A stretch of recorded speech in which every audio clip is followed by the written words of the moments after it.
What's up, everybody? Welcome back in. Thanks for joining me here.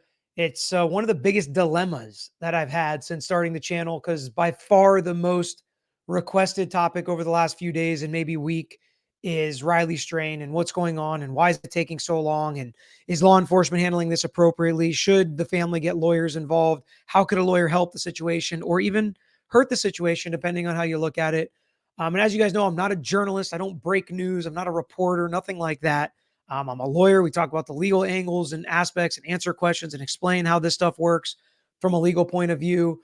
But because a couple of you asked this week specifically about what a lawyer can do in this situation, and we know from the Gabby Petito and Brian Laundrie situation where there was a search, multiple searches, lawyers got involved, families were involved, even in the media and things like that, and Brian Koberger and the victims and law enforcement and frustration with law enforcement and what they're sharing or not sharing. And there may be some similarities here. So we're going to talk about it from that angle. And then, of course, the first video I'm going to play are from the victims' parents. We'll hear from them. And there is the number you can call if you have any information at the end of the video. So we're going to just keep hoping that we find Riley Strain. And if anybody has any information, they can call that number. And as wild as it sounds, saying something like this on YouTube, TikTokers have found stuff in this case that they've given to law enforcement that law enforcement either didn't have or didn't tell the family that they had or didn't know about it. So crazier stuff has happened, right? I mean, we've seen internet sleuths and people find stuff that can be helpful in manhunts and finding victims and defendants and all sorts of things that you may have never thought would be the case. But here we are in 2024. So if it's possible and people have information, we are going to play that as well. So let's jump into the video now, hear what the parents say, hear where their frustrations are, if a lawyer could help them, or, maybe hurt the process. But we'll talk about all of that and more as we watch this interview. And then some more information we have about Riley Strain and what law enforcement should or shouldn't be sharing, how a lawyer for the victims can sometimes get more information or see where there are some gaps in what's being shared with them. And then also how they can hurt processes depending on the lawyer that you choose. Stepfather, Michelle and Chris Whited, and his father, Ryan Gilbert. Thank you to all three of you for taking the time tonight to speak with me. And may I just say, I am so sorry for what you are all going through. I can't imagine the stress that you're under and how traumatizing this must be. So let's get right to it. Let's help to drill down what we know and get the public working hard. So Michelle, you met with the police yesterday. Were they able to share anything with you that was at least satisfying, anything that you're able to share with us or not able to share with us? No, they just let us know where they are in the investigation and the videos that everybody has seen. So what the media knows and what the public knows is the same as what you know, right? Just a little bit. They, just so you know, we requested the meeting Friday afternoon late that we get to see the video footage. We had not seen anything or really heard from them too much throughout the previous week. So we were getting frustrated. So they're only getting information when they're asking for it. And law enforcement is responding to their prompts and not keeping them up to date and up to speed as much as they could. And for anybody that doesn't know what this case is about, a college student went missing and there's a search now for him.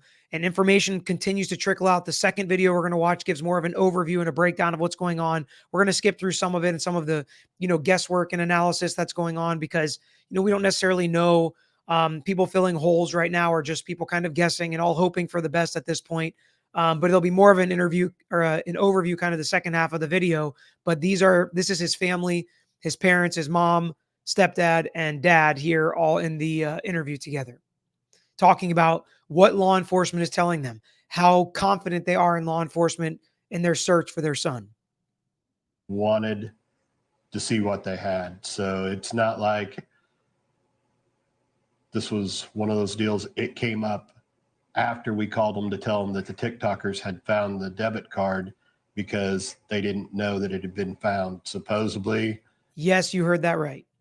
TikTokers found Riley Strain's debit card before law enforcement and told law enforcement about it. Now, did they move it? Did anything happen? Did they secure it appropriately? Was the chain of custody correct to where if they could have gotten fingerprints off of it or something to find out something about it? Now, people are starting to assume this was an accident. Maybe he fell into a river or fell down this, cliff kind of thing that's there. And we'll talk more about that later. But if there was anything to be found there or around the area, was it properly secured and taken care of if law enforcement never even found it, but instead TikTokers did? And that's one of the things, if the victims' families had a lawyer involved, that they could ask those questions. They could know those questions asked and document it. If things go wrong, if somebody screwed up, we hope they didn't, but if somebody screwed up, there's no better time to document it than real time, than contemporaneous with the investigation. You can find out everything you need to know about the bar, about the friends, about law enforcement that, caught him on body cam at a certain point, which again, we're going to get to in the second video, or about where his debit card was left. Having a lawyer on board early, one of the major positives is to document everything, save everything, and see if things were screwed up or covered up or messed up, because that can be really important in getting to the truth of what happens in a situation like this. They didn't know that the call had came in. We arrived before the police. So I'll tell you what, I understand the sensitivity that you all are under. You do not want By to the way, there is an echo, but I think it's between the interviewer and the victims' families. criticize the police, because right now they are your lifeline to continuing this investigation, to finding Riley. I, on the other hand, I can.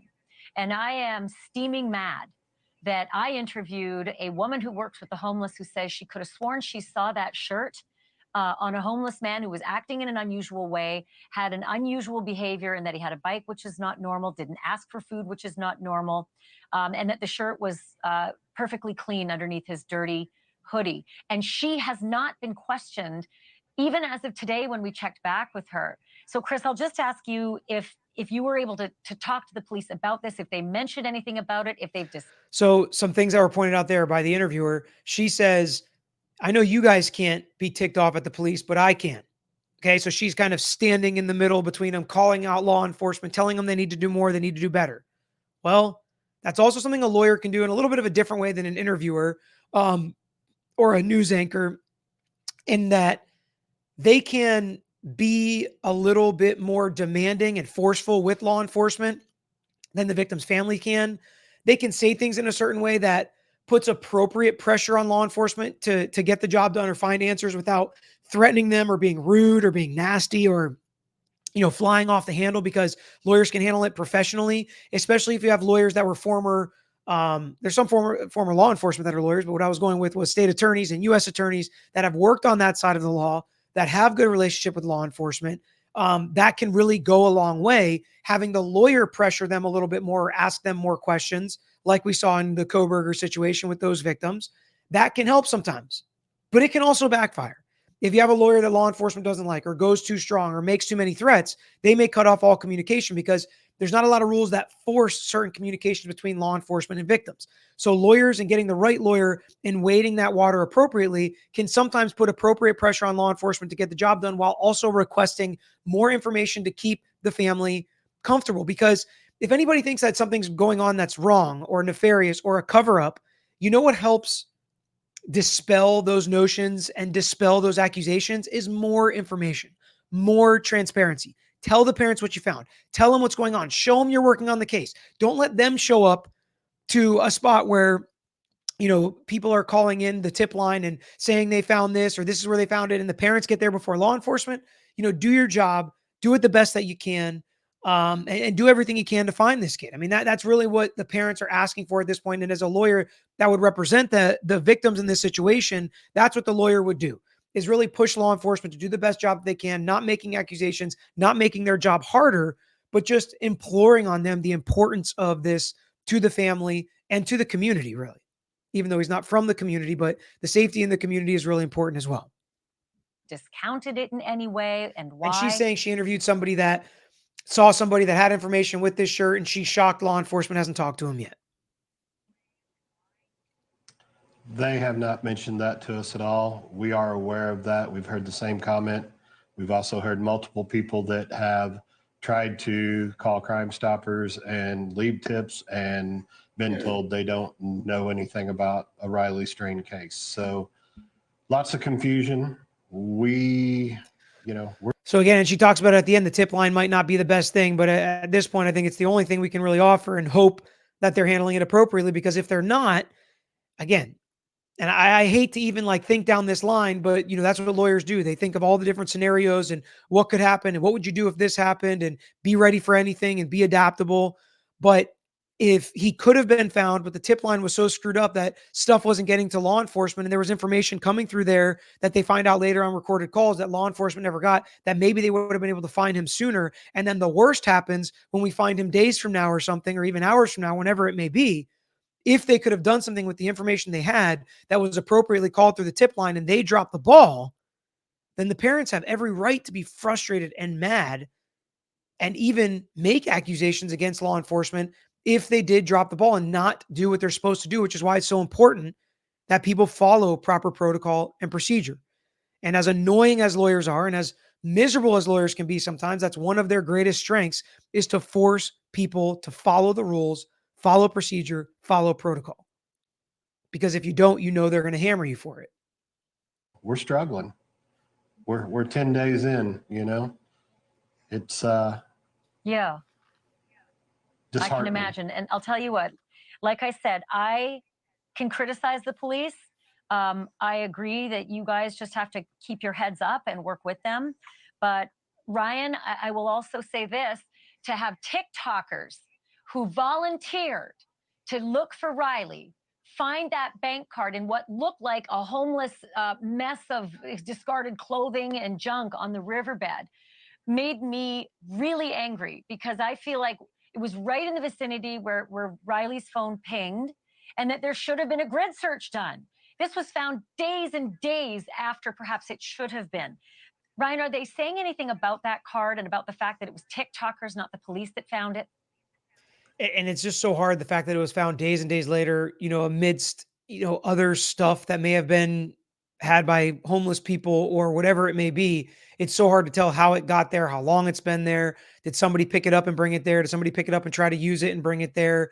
We know his phone pinged around there. There's just a lot of stuff trickling out. We don't really know how it all connects.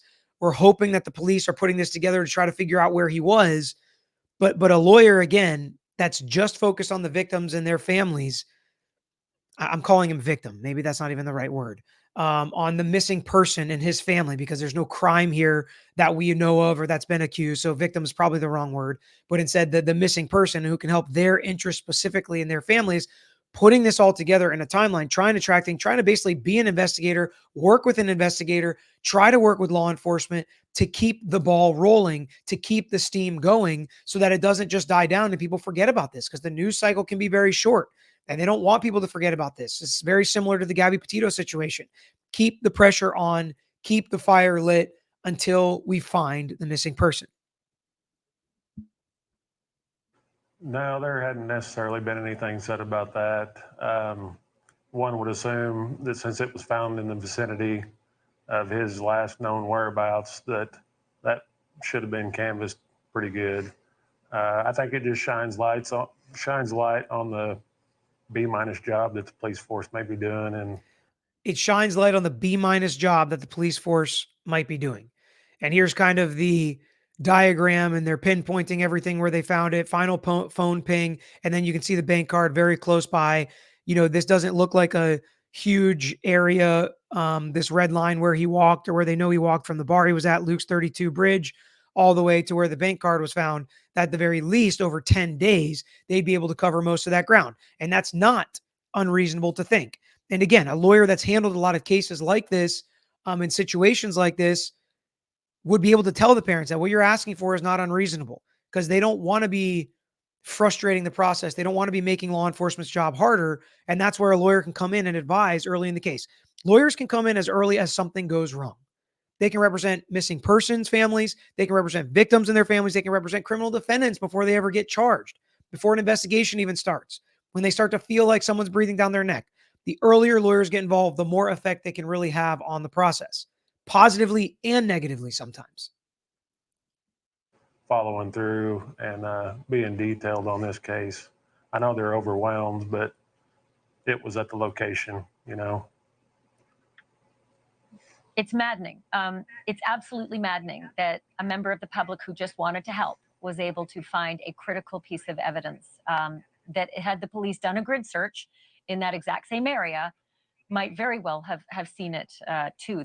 For instance, they're a lot more trained at searching than, say, a TikToker. But Michelle, Not just searching, but also keeping things clean and appropriate in the chain of custody, and, blocking off the scene if they need to, making sure it's not contaminated. it came to our attention today that Riley had been on the phone with, I think, either a girlfriend or somebody he had maybe started seeing. I'm not sure. Maybe you can characterize the relationship. And I think she asked him that night, "Are you having fun?" And the only text that she got back said something like, "Good lops," LOPS. And she couldn't understand what that meant. Can you shed some light on that communication, when it happened, what the circumstances were, and what happened afterwards? I'm not able to, I don't know the communication that happened between him and her. I'm not sure which, he's got several friends that are female, male. I mean, I don't know who that individual was that he talked to at that time. Thank you for watching. Go to newsnationnow.com to find News Nation on your television provider. And don't forget to click the red subscribe button below. All right. And then now we'll get to the one that kind of has more of the overview and some of the videos of him that night that have led people to ask questions about the bar, about friends, about other people involved. And, I don't want to get too far into who might have liability, who may have done something wrong. There are situations where, there are dram shop cases where bars can overserve. Either, serving minors can create a dram shop situation where if somebody goes and gets hurt, they can have a lawsuit against the bar, or even over serving somebody that's obviously intoxicated or visibly intoxicated. In Tennessee specifically, they have laws like that, where if they go out and then, get in a car accident from a DUI and hurt somebody, you can sue not just the tort fees of the person driving the car, but also the bar for over serving somebody that's visibly intoxicated. But most situations in Tennessee, I believe, is one of these as well, have carve outs for if the actual person, the intoxicated person, gets hurt, you can't go after the bar. So there can be all sorts of things in place that, are rules and exceptions to rules and carve outs and rules that, we can talk about later if something like that comes up, if any lawsuits are filed. But at this point, the really important part would be, how can the process work better to find Riley Strain? How can law enforcement do a better job? How can they be encouraged to do a better job by the suspect's family, or the missing person's family, and potential lawyers that may represent them? And they have so much information. There are so many, cameras, from CCTV type of footage or security cameras from different businesses, from law enforcement body cam footage that you'll see that they have here. That is wild to think that they haven't been able to find him just yet, which is why obviously people are starting to think the worst. But we can't give up hope until we know. How you doing, sir? I'm good. How are you? Good. Brand new videos. And that's law enforcement seeing Riley Strain on the sidewalk saying, "How you doing?" "I'm doing good, sir. How are you?" So the last known sighting of Riley Strain, the college student who's been missing for more than a week. You saw him staggering in the street, he falls down, he kept walking and says hello to the police. So up to this point, there's no foul play. And the newest clue in the case revealed when Riley's bank card is found along the river in downtown Nashville. So you have a person that's from out of state walking in the street. Where is he going? To break down everything we know about the case so far, we sat down with private investigator Gil Alba. 11 days that he's missing. Where could he be and why is he missing this long? Here's the timeline as we know it, leading up to Riley's disappearance. The 22-year-old college senior was in Nashville for a conference with his Delta Chi frat brothers. The group was visiting from the University of Missouri, where Riley studies business. On Friday, March 8th, Riley and some friends were drinking at Luke's 32 Bridge Food and Drink. That's Luke Bryan's bar in downtown Nashville. Riley was kicked out of the bar after staff there determined he'd been overserved. According to a statement, So they determined that he was overserved and then he was kicked out. So people ask, is that negligent? Should you be able to kick somebody that is intoxicated out into the street? What is the bar? What is the rule with the bars? And again, there's so many different laws in place. There's also just a reasonable person standard when you talk about negligence. All of those things, all those questions, if you guys really have them and you want me to break them down, we could probably talk about them on another video. But for this one, I just want to kind of give an overview and the process of how law enforcement works with missing persons' families and how lawyers may get involved in that process was kind of more of the focus of this video. If you guys have specific questions on who may have liability, we can answer those maybe down the line after Riley is found, after he comes back, one way or the other. So, we'll kind of save some of those questions for another video. If you guys have them, let me know in the comments. Statement released from Bryan himself, quote, "Our records show he purchased and was served one alcoholic drink and 2 waters. At 9:35 p.m., our security team made a decision based on our conduct standards to escort him from the venue through our Broadway exit at the front of the building. He was followed down the stairs with one member of his party. The individual with Riley did not exit and returned upstairs. After all this, Riley spoke on the phone with one friend, saying he was headed back to his hotel. And that was one of the other issues. So they kind of kicked him out. Two friends were going out together. One went back up. So Riley ended up exiting by himself. That's the last kind of we know. But again, these are all pieces to the puzzle that if a lawyer is following along with the missing person's family, they can connect these dots. They can try to talk to people. The family sometimes knows, who his fraternity brothers were that were there. Maybe they'll talk more to the family than they were to law enforcement. Maybe they're scared to talk to law enforcement. So that's why a lawyer for the family could come in, try to talk to the witnesses, try to talk to the fraternity brothers, try to talk to people or get information that might be scared to talk to law enforcement, and then connect those dots with law enforcement, because it's kind of a situation where everybody's kind of scared. Nobody wants to be blamed. Nobody wants to say, oh, it was my fault. You should have gone with him. You shouldn't have kicked him out of the bar. You shouldn't have even served him that one drink. Whatever it may be, nobody wants the finger pointed at them, especially from law enforcement. So sometimes the missing person's family can reach out, or a lawyer representative on behalf of the family can reach out, get more information, and then transfer that to law enforcement so they can use that in their investigation, because everybody at this point should have the same goal, which would be to find Riley Strain, not to gather evidence to convict some criminal, not to gather evidence to sue somebody, not to gather evidence for any other purpose, but to connect the dots to find Riley Strain. But minutes later at 9:52 p.m., Riley is almost a mile from the bar along the Cumberland River. We know this because he was caught on body camera video walking by an officer. According to the Metro Nashville Police Department, Officer Reginald Young was in the area responding to a call for a vehicle burglary. Body camera video shows the officer looking at a red truck with a broken window.